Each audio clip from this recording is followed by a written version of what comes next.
N.S. Thambi has written a very comprehensive, a magnum opus on Homi Baba. And what little I have to say is absolutely infinitesimally small. I have met Baba only once in my lifetime, 1965, July 31st, Saturday, 7 p.m., Badra Bandstand Training School House. That was the graduation ceremony of the 8th batch of the training school. So I had the privilege of being there because I was also a graduate of the 8th batch of the training school. So I was there, and Dr. K.K. Damodaran was the head of our division. So he told me I was the secretary of the training school library, chairman of the library committee. So that gave me the privilege that you can perform the vote of thanks. So I was given that. That was the only opportunity I had of meeting him. Never after that. Because as an SC1 and he being the chairman, the genetic distance is so large, it is impossible for a fresh startup candidate to meet him at all. This is not my own case. Many people found that there is a big distance between him and the rest of the community. So that is one thing. And in that meeting, he was accompanied by his mother, Meherbai. Now, I started this way because Dr. Damodaran has told me you have to speak very politely. You have to use the right words in right phonics, in right phonetics. Nothing should go wrong because the moment that Dr. Baba enters an atmosphere, there's an electrified situation over there. You have to act very, very systematically, no error, because he is one whom we say, one who finds, like a grammarian who finds faults in love letters. So that is the perfection which Dr. Baba was always attempting to find. So I was very careful. I have reversed my vote of thanks speech and I paid tributes to his mother. That clicked. The moment I said a few words that she transported us for a few brief moments of bliss, there was a smile on his face. He came down when we were all going for the dinner, and I received a shake hand to the consternation and confusion and commotion of the entire audience. That was an unusual activity. This is the only act I had with Dr. Baba. So with that transient, extremely small event, now I had to build up a story. And that with the people who have interacted with him and his projects and processes and systems in greater detail. So that was the problem before me. Anyway, so my sources. My first source is this book, Atomic Energy in India, 50 Years. I am not a student of history. I am not a student of historiography. I am not even a student of oral history. So therefore, I relied on what recorded material is available to me, and this is the standard framework I have used for preparing whatever I could do for today. Then I consulted one more book, Fire and Fury by Dr. Anil Kakotkar, who also made references to Dr. Baba.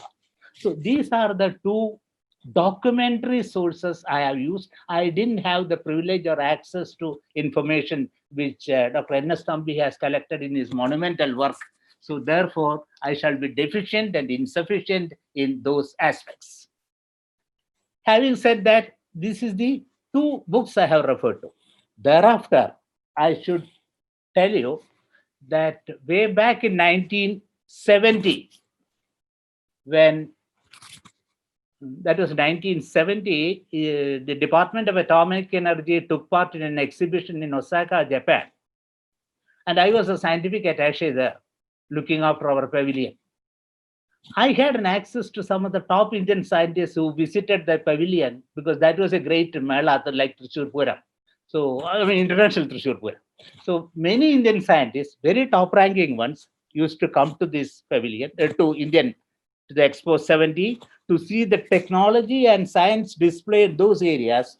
And I had oral history tradition with many of them, particularly with the Professor M.G.K. Menon, who stayed there for 7 days and he wanted to see each pavilion in great detail.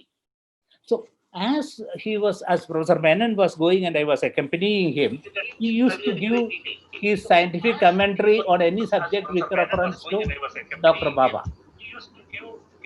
So we were in the French pavilion. There was the first display of a small piece of carbon fiber. Then Professor Menon said, "This is what Dr. Baba wanted." So when this carbon fiber was there, Professor M.G.K. Menon said, "This is what Baba's theory or framework or theoretical underpinnings of pure research or blue research." And he said, Dr. Baba believed in a laissez-faire policy of research. That is, give a lot of money to a lot of good people, they will come out with something. That was the overriding theoretical framework which Dr. Baba had, according to Dr. M.G.K. Menon, on the fundamental research aspects.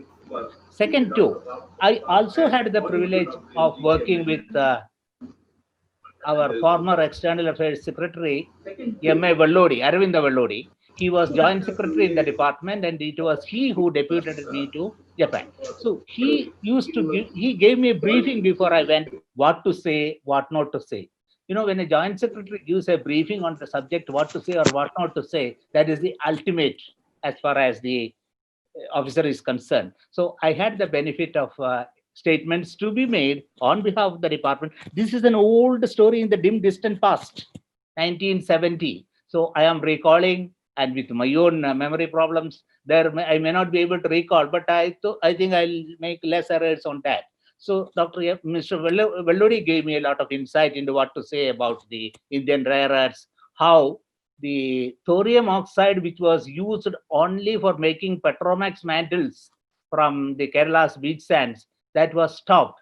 And the first act of the Atomic Energy Commission was, we shall not export this material out of the country, although we were only using for that material.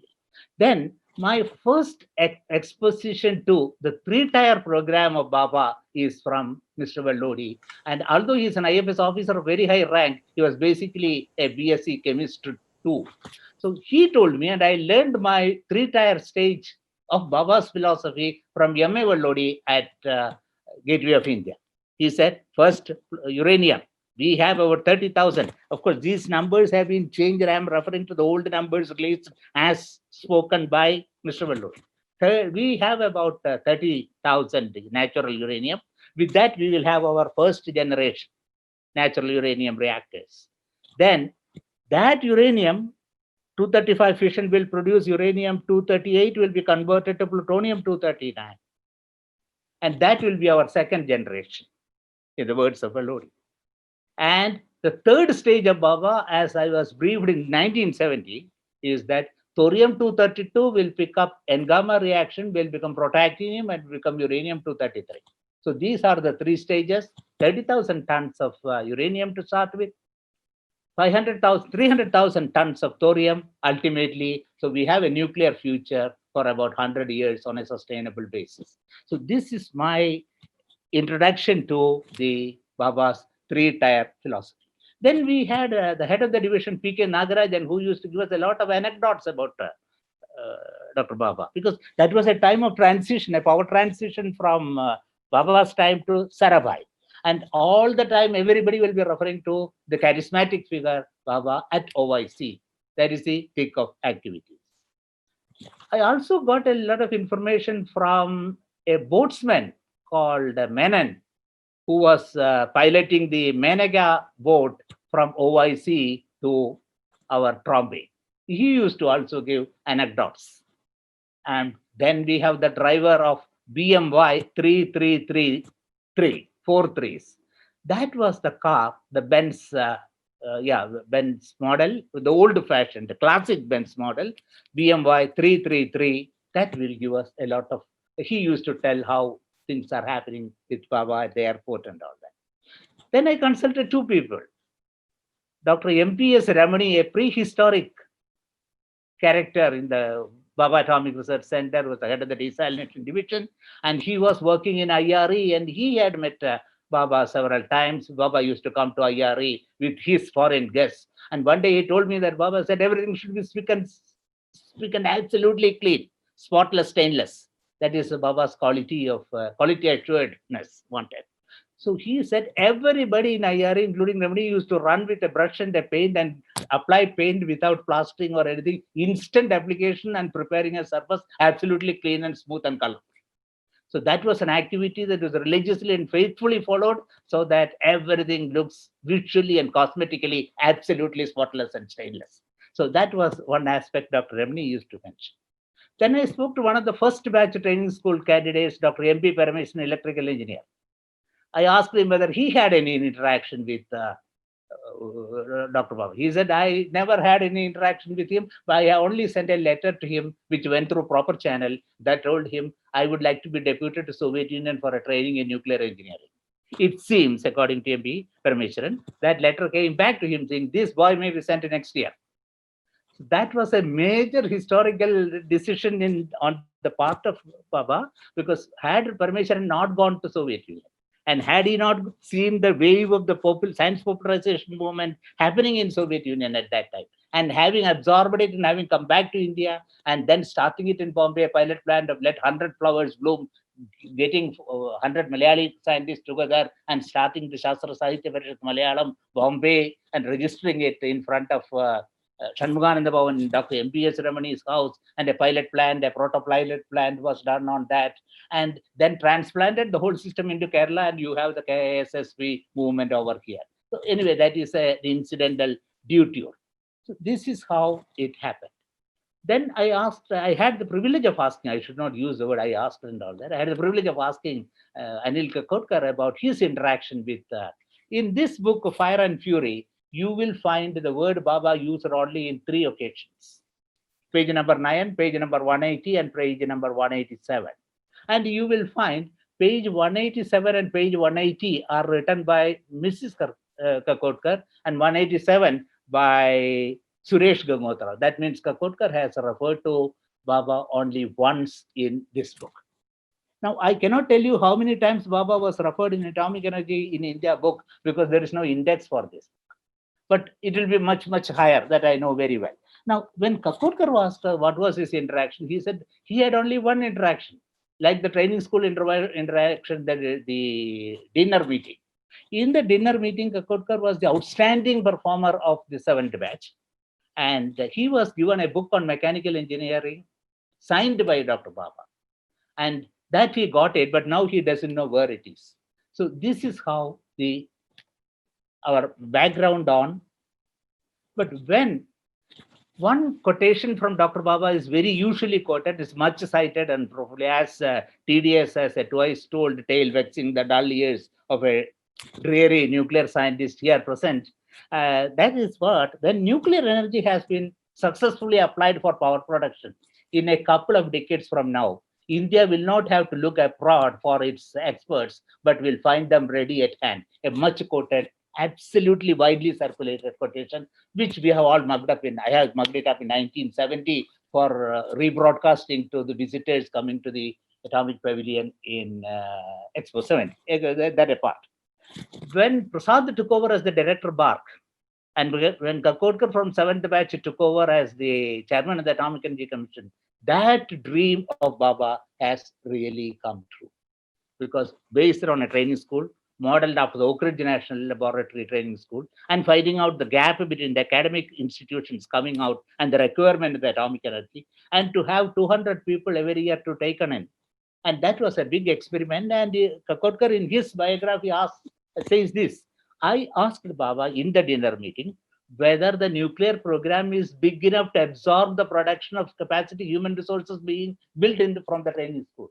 Then it seems, I could repeat Kakodkar's quotation, he says, yes, we have a very ambitious nuclear power program. It is for the individuals to find their workspace in the atomic energy establishment. That is the statement given, and there it stops. Now, I come to my second slide. That is what Baba today is. If you look at the nuclear map of this country, it will be littered with a large number of spots where the nuclear establishment has gone up. There is a classic quotation which Baba says, no power is costlier than no power, an enigmatic and cryptic statement which has been interpreted by several authorities in very different ways. But every successive chairman of the Atomic Energy Commission has repeatedly had this refrain in their mind, and they will say, no power is costlier than no power. Recently, during the last three chairmen, we find that there is a correlation between Human Development Index and per capita energy consumption.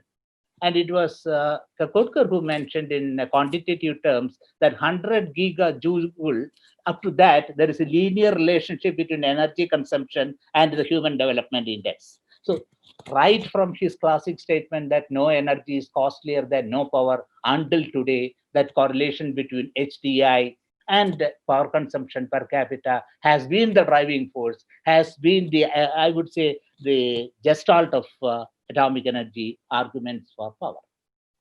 Now, this is a quick look at what Dr. Kuti has already mentioned, but I'm seeing it slightly differently. The factual position has been mentioned by TRG Kuti when the classical exposition of Baba's professional career is given. But I would just like to remember that he passed his senior Cambridge at the age of 15, because I always look at age, and look at his mechanical sciences tripos at the age of 21, and his PhD at 26, and FRS at 32, and full professorhood at age 33. These ages are very important because, particularly in the scientific career, I believe the age at which you hold your PhD is very important. In fact, in the old Greek civilization, there is a saying that a woman's age is counted after her marriage, and 3 years means 3 years after marriage. So, like PhD age, of course, I have made no gender equity distracting statements here. I only put a cultural statement with respect to the PhD age. And there have been correlations between creativity and PhD age, and Dr. Baba's 26 stands some of the finest ones. The rest of the thing is historical. I shall not go into that. Now, I want to bring your attention to this picture because this is also it's all Wikipedia information. It's not something I have nothing original to say in the sense that nor can I reveal anything because I don't have it. But if you look at this picture from a different point of view, you will find a nuclear family. You find to the extreme left Jamshed, Baba's brother, father, and Baba to the right, and with mother in the center. Now, Meher Bhai was always present with Baba wherever he goes in official, ceremonial, and ceremonious functions. That was very characteristic of him. Now, there have been a lot of understanding and interpretations and acceptations of the fact that when somebody is deeply attached to the mother, that motherliness and motherhood gives extensive psychological satisfaction. For example, if you look at the Freudian psychoanalysis and the Oedipus complex, if you try to understand how the Hamlet has been interpreted by literary critics with respect to Oedipus complex and the mother-son relations, you can find a lot of meaning into that relationship at the fundamental psychological level. Having said that, there has been, this is a statement from the TAFR director then, and he said, the creative man was always in a hurry. Yes, there was a majestic instancy about Baba's work. Whatever he wants, everything he will write urgent. That is what people who have worked with him says. There is an urgency factor always associated with him, because the moment he fixes on an idea, that idea has to be executed. There it goes. Now we find one remarkable proposition in the history, the human recorded history, a relationship between science and politics, and not political science. Now, to have access to power is one thing. To have absolute, unrestrained, continuous, seamless access, knock the door and come, to go into the sea chamber of a CEO without a notice is a rare privilege in the corridors of political power. And there were only two people, I understand, who had this, extremely singularity in respect to political equations. That is V.K. Krishna Menon and Homi Bhabha. They had the privilege of calling Nehru Bhai and Bhai. So on Bhai terms, Dr. Bhabha and Krishna Menon used to have excellent relationships with Nehru. And this had a tremendous impact in the Atomic Energy Commission and its future development, as we will see a short while ago. Now, when the institution building aspect of Homi Bhabha started, and it started with Kenilworth, a two-story building at Pedar Road. Half of it was hired by Baba. That's how the institution started at 200 rupees monthly rent. And he started the establishment, that is at the AFR and the Atomic Energy, the whole activity. The Baba activity started with that rented 200 rupee rented half block. And from there, he moved to OIC. And then he went to, from OIC, he wanted to move to the Colaba places. When he went to the Colaba place, it was, that area was under the Defense Ministry. And Defense Ministry wrote that this place cannot be vacated for TAFR. And the no came to Baba. It has gone through the normal procedure of the defense route. It goes to the defense secretary. It goes to V.K. Krishna Menon. Krishna Menon signed and came back with a no. But Dr. Baba, who has the uncanny knack of saying no's, will never take a no. And he took the file directly to Nehru and got it reversed instantly. There was a discussion, according to historians of that time, I think Gopal has mentioned about it, that Krishna Menon reversed his decision because Dr. Baba wanted it that way. So that was the political power he had with respect to. So this is the inaugural photograph, which is being flourished all through, where Udgaonkar is speaking, and you will find a artist, Professor Menon, and other people, which was formed when TAFR was inaugurated. Now, the political proximity continued with the next Prime Minister. And here we find Lal Bahadur Shastri and Baba with VP Naik in the center. This is a historic situation for two reasons.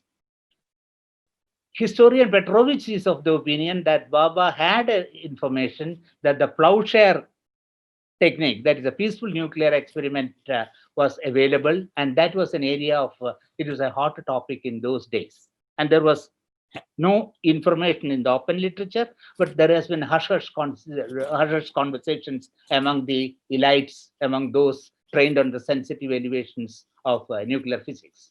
Now, this was, so it was creating certain stirrings, and this was the post-traumatic Chinese conflict time.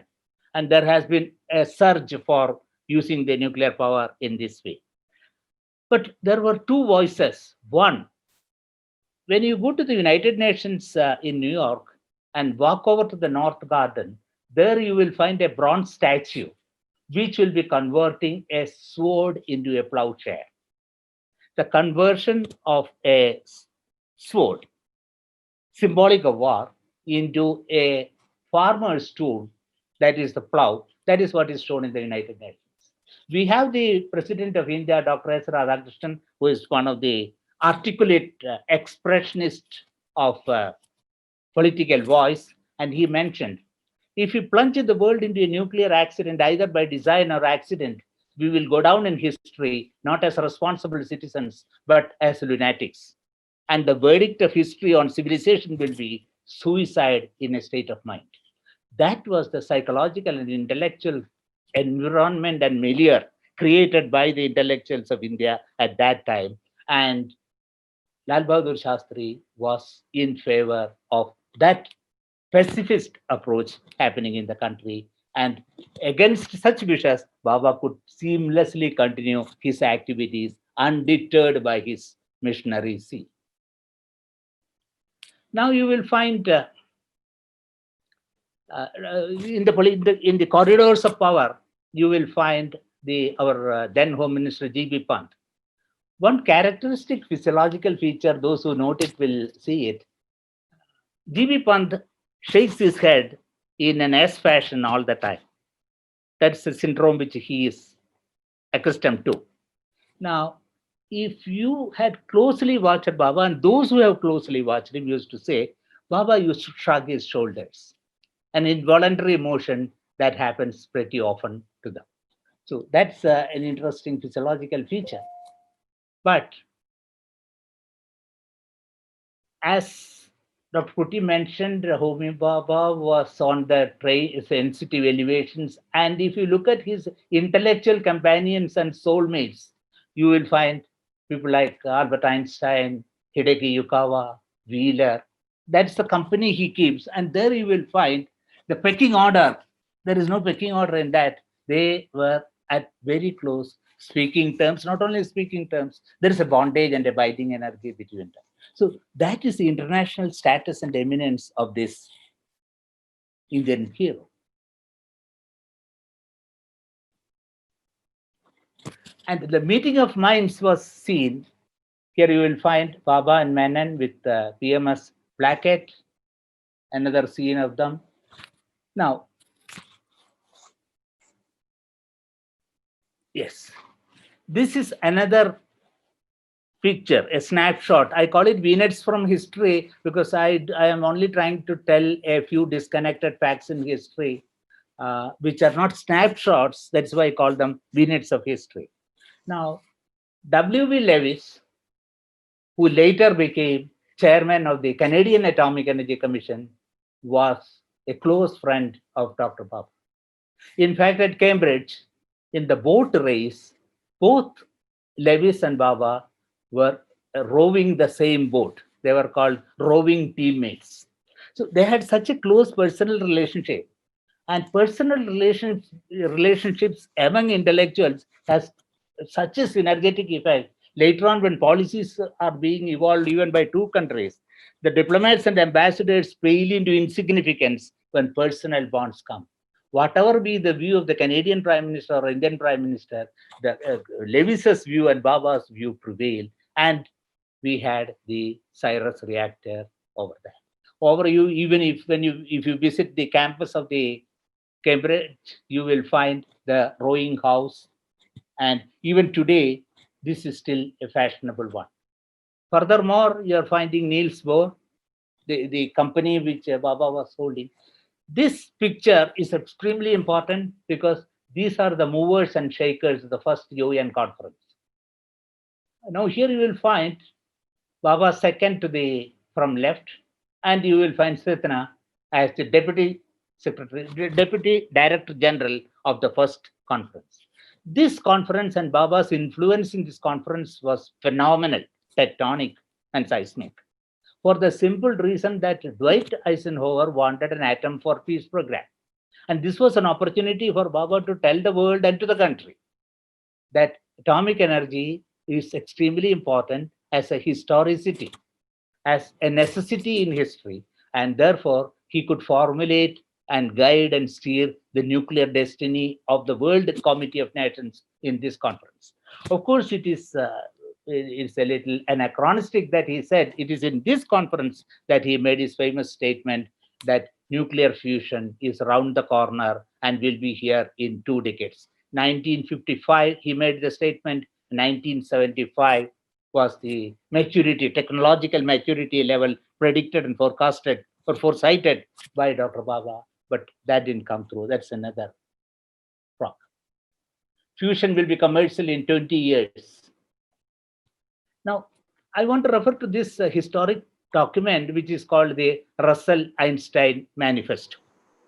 Bertrand Russell is a towering intellectual, philosopher, mathematician, and a great policy leader, and a close friend of all the great scientists.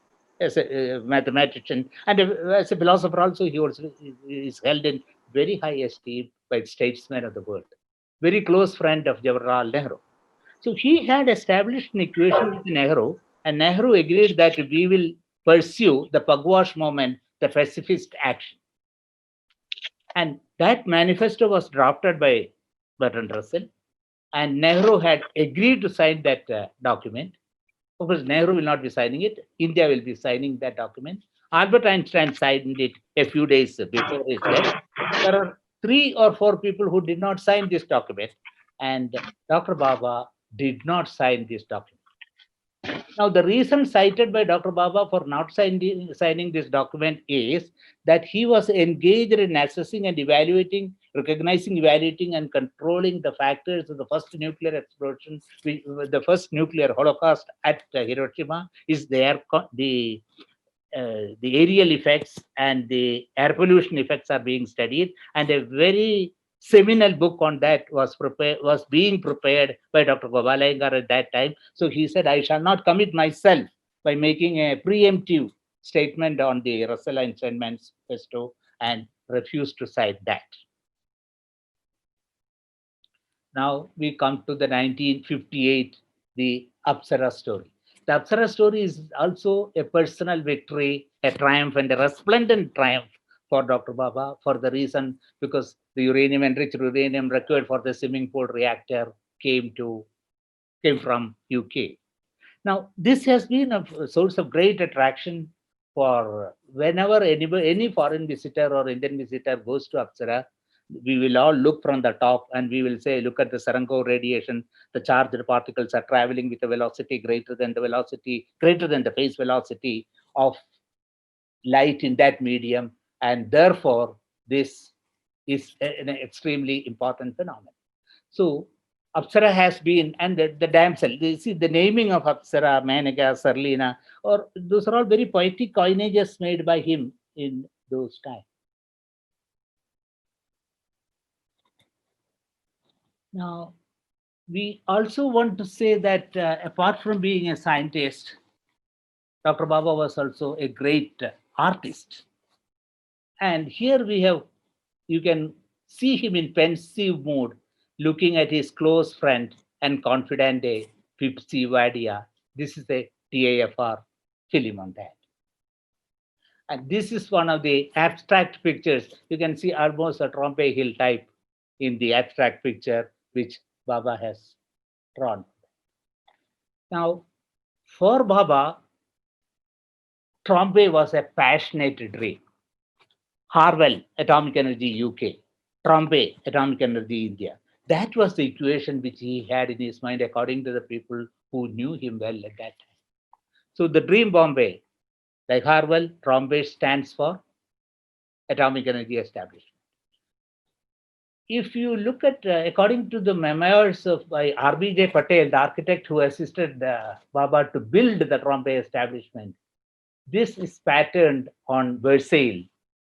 And Patel had followed or accompanied Dr. Bhabha throughout all the major nuclear establishments of the country and found out at the scenic beauty of those areas. And this is called simple space dispersed with forested area. That's an architectural term which they use.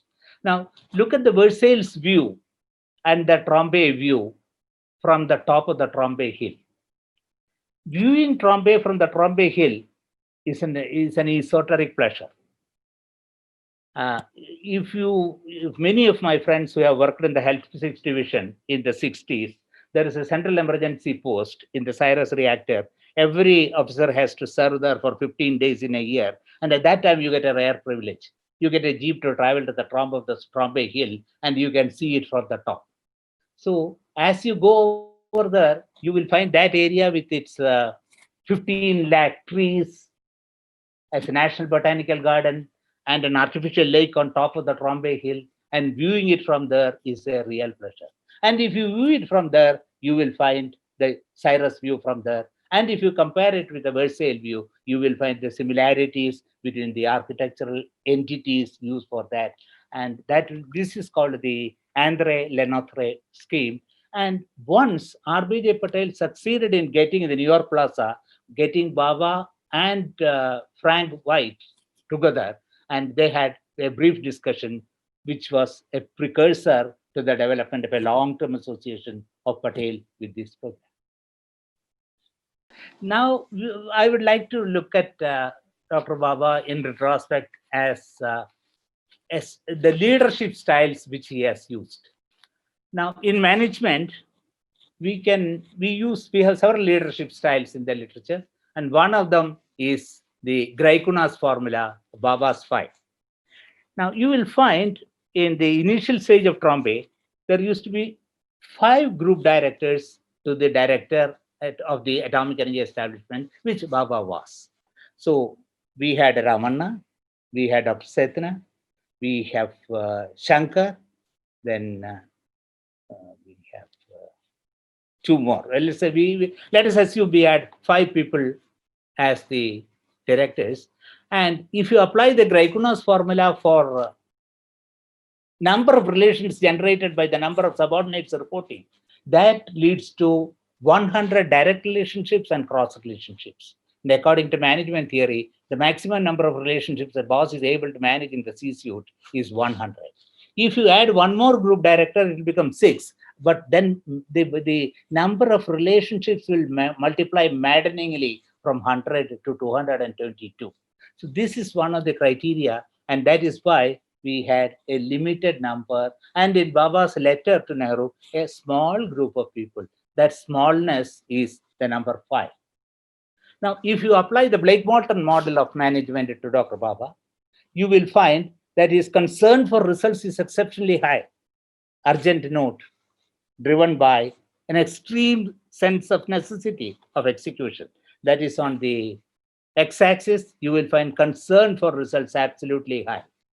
And on the y-axis, you will find the country club management. That is an exclusive aristocratic style of management of a slightly older generation, historically important and industrially very significant.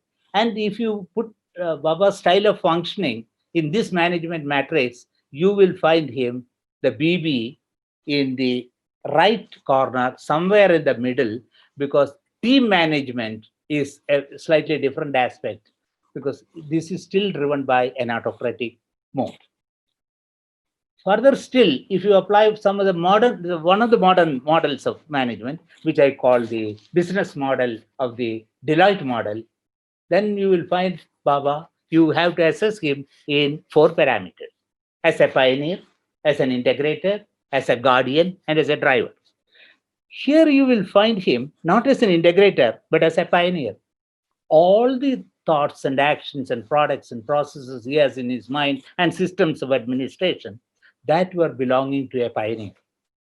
And he is sure that it will be sustained as a guardian, but he was not concerned either as an integrator or a guardian, but he was on the driver role. So there is a peculiar combination in management terminology, which we call the commander position, that is a pioneer driver combination. And that's the one which fits with a charismatic leadership, a transformative charismatic leadership combining pioneership and driverhood is what we can have interpretations of this. Concerning this, I had the privilege of writing a technical paper for a management journal.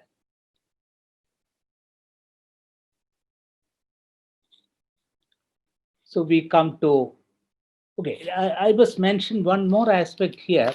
When the Atomic Energy Commission was formed, there were 3 things he tried to get it through Nehru's help. He wanted freedom from DGS&D, that is the Directorate General of Supplies and Disposals. We will have our own purchase department. We will have freedom from the Union Public Service Commission, and we will have freedom from Central Public Works Department. CPWD, UPSC, and DGS&D were out of purview for the department. That was not an easy task for any secretary to the government to accomplish, but that was accomplished. Now, if you look at the purchase procedures, where I had the privilege of working for about 5 years, we used to compare the procedures of the Department of Defense of the United States and the DGS&D manual and the DPS manual, and then you will find the freedom and latitude and the discretionary powers vested in the technical executives was pretty high. And had not these 3 things happened, recruitment through the training school, recruitment from away from the tendering procedures of CPWD and the DGS&D would have never helped us to launch into what it is today. Now I come to the last slide of mine. Here you find a white rose. A rose Shakespeare said in Romeo and Juliet, by any other name would smell as sweet.